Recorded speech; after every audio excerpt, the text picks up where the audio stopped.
You are a walking disaster. Like and subscribe right now, or this spider will crawl on your face when you're sleeping. We can't deny the fact that nothing can make foodies happy except food. But do you know what can be unappetizing for foodies? And it must be a dirty establishment. For today's video, I've looked at those restaurants that were so nasty and filthy made me want to gag, along with Gordon Ramsay. So here are top 10 gross restaurants from Kitchen Nightmares that will make you feel disgusted. Just stick to your seats and check out all those gross restaurants. 10. Burger Kitchen. Burger Kitchen is actually owned and operated by one of the most self-proclaimed beef experts.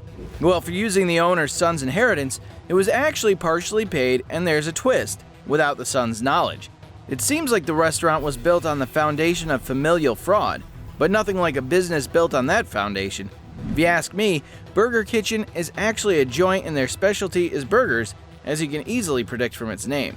But the most surprising and interesting twist about this restaurant that is built on the name of familial deception is that their meat was frozen.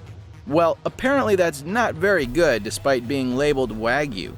But maybe all these things really made me add this restaurant to the list. Or probably it's just some people's Yelp conspiracy to take this place down with their remarks. In fact, according to the records, despite all the disappointing dishes, the most grossest thing about the kitchen of Burger Kitchen was the fighting of their family members, tension in the environment, and family drama, for sure. 9. Yanni's Greek Restaurant. We all think that Gordon becomes quite rude with people during his inspections. But just smell that, Peter, just smell it. You don't know.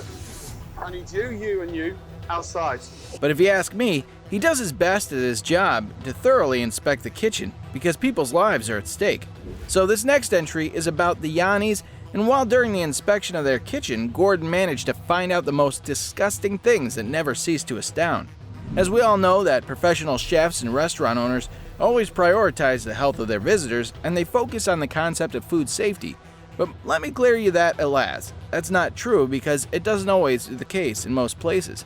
During Gordon's inspection, Yanni's Greek Restaurant felt like a classic checklist of blunders because Gordon found out that they place fresh food just next to raw food in the cooler, and they had old and unlabeled containers. In fact, among all those food items, some were so old that they got moldy, but they said that they aren't using those items. It's old. I'm not even using this. I don't know. It's old. That's the second thing. I mean, how can we believe this?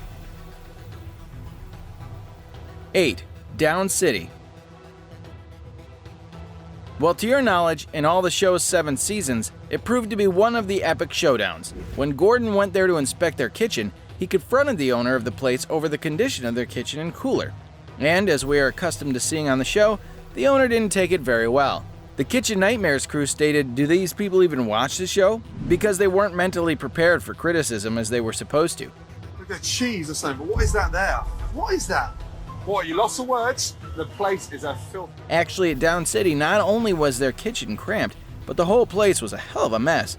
Because all over the place there's trash, and it looked like the floor of the restaurant hadn't been mopped for centuries. That place wasn't a sort of setting you'd really like to get your favorite dish from. 7. Fiesta Sunrise. Okay, all things aside, its name is silly, but this restaurant is known on the show for being one of the grossest kitchens of all. When Gordon was doing his inspection, he gagged over something that made the viewers gag over as well when he opened the door of the fridge. It seemed like we all could smell the nasty stink through our screens. Ground beef! Half of it's fucking fat, you idiot! If you're Mexican, then you'd be feeling more frustrated while knowing all this about a restaurant. By the way, this Mexican restaurant looked like it hadn't been washed and cleaned for decades, or like ever. The fridge is full of shit. It's disgusting. And the most epic mistake they made in front of Gordon was not properly labeling their food items, and on the other hand, surely enough, that's why no one knew when anything was made. No one like me would ever want to be served week-old food items or enchiladas, especially not from the unsanitary and appallingly disgusting kitchen like Fiesta Sunrise. In fact, Gordon stopped the visitors to eat anything and to leave the restaurant at the spot. 6. Dylan's. This place is quite nasty to be discussed. It's because of their bad food service, taste, and gross kitchen. Because of all that disgust, Dylan's restaurant didn't really have a little bit of probability to begin with. In fact, this Indian-ish kind of place is so boring and quite bizarre as its decoration and ambiance is just zero. Like, while Gordon went there for an inspection, there were hanging sheets that were giving a look to that restaurant as it isn't a place where someone can easily grab a meal or feel comfortable while enjoying a favorite dish, but actually it looked like a construction site. And let's add the double disaster was the condition of their kitchen. The kitchen seemed like it was overloaded with apparent authority figures who may look efficient and authentic, but yet they weren't good enough to manage to keep the meat out of a vegetarian place. Look at it. I've eaten here. Come on. If I were a vegetarian over there, I'd easily get offended because that's the biggest offense a restaurant can make. Well, there were flies on the food as well. What else could be worse than that? 5. Sushi Co. Most of the time, one experience and one dish can tell a lot about a restaurant's taste, as taste is the first thing that makes us visit a food hub again and again. Rest comes after that. But for Sushi Co. restaurant, their one dish that's their specialty is their sushi pizza. Well, it's quite common that people in the food business, especially in the restaurant business, like to take risks by doing some sort of creativity, but they forgot that it does take skills to deliver a quality dish that boldly. Some of the sushi restaurants might work on this fun concept, but unfortunately, Sushi Co. failed in that. Because their food comes out of their kitchen with a hair in it, and even as they used reused utensils while making a dish therefore, their remnants left on food. In fact, when Gordon was examining the place, he came across something quite worse. Actually, their fryer wasn't working properly, so it's possible that it could lead to some dangerously undercooked dishes. So if you ask me, I would not call it Sushi Co., but this is actually a Sushi No. 4. The Secret Garden. At the Secret Garden, it felt like a health hazard just setting down its foot in its kitchen. In fact, it was already a health hazard to grab a meal at. Well, when you can't identify what you're having, it's really a good sign of quality food. In their kitchen, Gordon found out some ingredients that aren't edible, but just a modern art. In fact, on the floors there was so much mold, it seemed like it started spreading over the shelves and containers as well. Hold your rush, as Gordon found out something out of the world that was to top it all off. I mean to say, some maggots. Yeah, that's quite gross. It can definitely make you stop eating for a year. 3. Spanish Pavilion. Most of the time, such restaurants order too much food, and that's what becomes their biggest problem to handle. Overestimating how much food you'll need eventually becomes a tough job, as a bundle of food items that aren't consumed in your use can become old and rotten easily.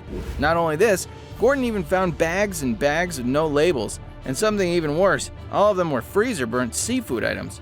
And in a container of sauce, he found dead lobsters. How disgusting is that? Honestly, I can't say more about this place as I can't decide which part was the most gross one, the pigeon in the kitchen or the dead lobster. At least the pigeon was still alive, or barely living in that place. Is that pigeon flying around? And he's lucky he's still alive. 2. Seascape. According to the owner, his restaurant is just like a Titanic. Yeah, that's what he describes it, a luxury boat that's about to sink. Well, to me, I can't say a yes to a luxury part, but yeah, it's definitely sinking. As Seascape is a disaster, during Gordon's examination, he discovered in their kitchen some of the nastiest stuff in the history of kitchen nightmares. Yeah, you guessed it right, bunch of mold, bugs, and rotten food. In fact, on the walls, there was so much sludge and grime that it made them look like a haunted place which hadn't been cleaned since the Titanic sank. To make a bad situation worse, the kitchen staff spilled things and acted as if nothing happened. In fact, to top it all off, Seascape served moldy pesto, and as pesto's green already, so yeah. 1. Casa Roma.